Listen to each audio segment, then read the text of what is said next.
So you and I, we were meant to do life together. And I want to welcome you to session 3 of our Equipped Discipleship Training, which is all about connection and fellowship. As I said, you and I, we weren't meant to do life by ourselves. We were meant to do life in community and in fellowship with one another. We have a desire, honestly, that we're born with, the need to belong, the need to be a part of something and along with somebody else. In fact, in Scripture, it gives some good reasoning of why we're supposed to be together. And in this session, we're going to unpack the first behavior of a disciple. Remember, our 5 behaviors are connect, grow, serve, pray, and give. And over the next several sessions, we are going to dive into each one of those behaviors. And this very first one is you can't be in discipleship nor make disciples by yourself. We need people, whether that's people in your church community, people in your studies, people at your job, in your school, neighborhood, wherever people are, we have an opportunity to do life together with them. And we need each other.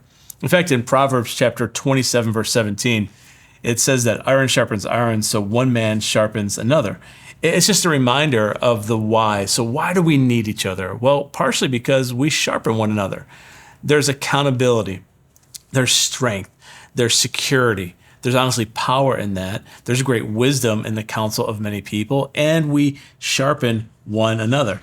Another great passage is in Ecclesiastes chapter 4, verse 9 and 10. It's usually a verse that we'll share at wedding ceremonies. One of my favorite things to do is to be part of a wedding, and almost always you will hear this verse at a wedding, but it's just not about a man and wife. This talks about the community and the sense of community. It says that 2 are better than 1 because they have a good reward for their toil. For if they fall, one will lift up his fellow. But woe to him who is alone when he falls and has not another to lift him up. So why do we need each other? Well, I love what Ecclesiastes says. Because 2 are better than 1. We are better together. Not only do we need each other, but we're actually better together. And if we stumble in our journey, which, listen, we're going to stumble. There's going to be times where we're going to stumble. There's going to be times when we fail. There's going to be times when we get discouraged. There's going to be times where we're sad. All those times are an opportunity for us to lift each other up. And then there's the other side of that. There's times with great joy. There's times of great moments in our life that we also want to share with other people. So in other words, listen, growth happens in community. Discipleship just doesn't happen out of thin air. Making disciples, you actually need another person. It's impossible to do that without another person. But honestly, growth happens within community. There's a timeline-looking piece in the manual that talks about interdependence, independence, and dependence. And where you fall on that scale kind of shows whether you're in good community, in a healthy community, or unhealthy in your nature. And so let's start on the one side, which is independence. This is the side where you have a feeling where you really just don't need anybody. And you don't need anybody to help you. You got your life on track. You're doing good. You're on your journey. You don't need other people. And in fact, sometimes that also implies that, God, I don't even think I need you. I'm totally fine. I'm an independent person. I don't need any help at all. Well, there's some strength there, but there's also a lot of unhealth there because we actually do need each other and we actually do need God in our life. And then if you go to the other side of that scale, the other side is dependence, which is an overdependence, meaning that you actually can't do anything without other people, that you can't even function without other people around you, that you rely so much on the strength and on the community that you yourself aren't actually growing. That's an unhealthy dependence. A question came up as I was teaching this once before, well, aren't we supposed to be dependent on God? And the answer is absolutely yes. We should be fully dependent on God.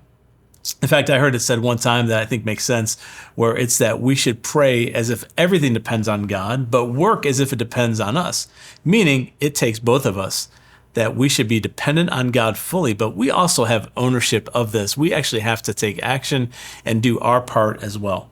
Well, the sweet spot, the posture that we're trying to get at is an interdependent posture, meaning that we're dependent enough, yet we're also in community. That there's this blend between all the things, that we're not so far one way or so far the other way, but we're actually in that sweet spot where we're actually doing life together in a healthy way. So let me ask you, even in that brief definition of independence, interdependence, and dependence, where do you find yourself? Are you leaning too much away that you're actually not in community with other believers? Or are you so immersed that you can't function without it? Or do you find yourself right there in the middle? See, Jesus desires us ultimately is to be united. That's where the sweet spot is. It's to be united. It's to be united with him. It's to be united with other people around us. And that is the spot to be in. Let's look over in John chapter 17, verse 20 to 23. As it breaks it down, it says, I did not ask for those only, but also for those who will believe in me through their word, that they may be one, just as you are, Father, are in me, and I in you, that we are also in one, that they in the world may believe that you have sent me. The glory that you have given me, that I have given them, that they may truly be one, even as we are one. Verse 23 says, I in them, and you in me, that they may become perfectly one, so that the world may know that you sent me and love them, even as you loved me. So what's this talking about here? Well, what it's talking about is the need for community. It's saying that Jesus desires for his disciples to be in the world, but to be one together, to have unity, and not just to be one with each other, but to be one in Christ. And Jesus himself gives the example, just like he and the Father are one together. So we see community and fellowship, not just a commandment that Jesus tells us to do, but Jesus is actually in community with his own Father. And he's saying that there's this strength, that there's this health in being united in the Father, that he so desires his church to be united. It doesn't mean we always have to agree. It doesn't mean we all look the same and sound the same. It doesn't mean we have all the same intellects and all the same resources. But what it means is that together we are one under one name, and that name is Jesus. We're not together under just one church name. We're not together under one mission or under one organization. It is under Christ that we find ourselves together. See, the faith that we have is private, but it never should be just ours alone. In fact, one way to say it is that our faith is personal, but it's never fully private. So the faith you and I have, it is a personal faith. Nobody else can make you believe in Jesus. Nobody else can make you accept him. So our faith is personal, but it should be private, meaning we should be living it out with other people. It is the enemy who separates, and it is Jesus who unites. And so it's the enemy that would love to separate us from the body, separate us from connection, separate us from fellowship, separate us from other people. And oftentimes, honestly, it happens in ways where it's past hurts, it's pains, it's fears. Maybe you've been hurt by a church before, or you've been hurt by a church member, or maybe you attended a small group one time and it wasn't a good fit, or you heard something that offended you. And then all of a sudden, we just kind of lump it all together and we withdraw. And it pushes us more towards independence, away from the body instead of towards the body. Well, Jesus is the one who unites us. By the way, if you're feeling that discouragement, that really truly is the voice of the enemy trying to get at you, saying, hey, you don't need the body, you don't need God, you don't need Jesus, you don't need your small group, you don't need your church family, you got this. And maybe at times we do, but as a whole, we don't. We need one another. And so the enemy's going to separate, Jesus is going to unite us.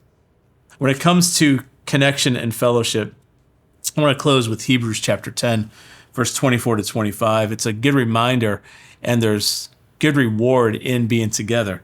It says, and let us consider how to stir up one another to love and good works, not neglecting to meet together as is the habit of others, but encourage one another. That verse is so strong because what it's saying is that as we come together, so let's start with the second part. The second part is saying, hey, don't neglect meeting together. There's some people who think they got to figure it out. There's some people, honestly, watching right now, you're like, well, I don't need church. And I've heard this before. I don't need church to be saved. Well, that's true, but you need church to be healthy. And Jesus established the church, and he called us to gather together as the church body, as the ecclesia, the coming together of the body. That's important. Why would Jesus establish something and encourage something if it wasn't important? So are you saved if you go to church or not? Sure. But we need that. And here's why. Because it encourages us. It stirs up my desire towards love. It stirs up my desire towards doing good works. And it's also an opportunity for us to encourage each other. So listen, as we are in this journey, in this equipped discipleship training, I want to encourage you, make sure that you are also finding community. Get connected, find fellowship, and don't do life alone. Thanks for joining us, and we'll catch you on the next session.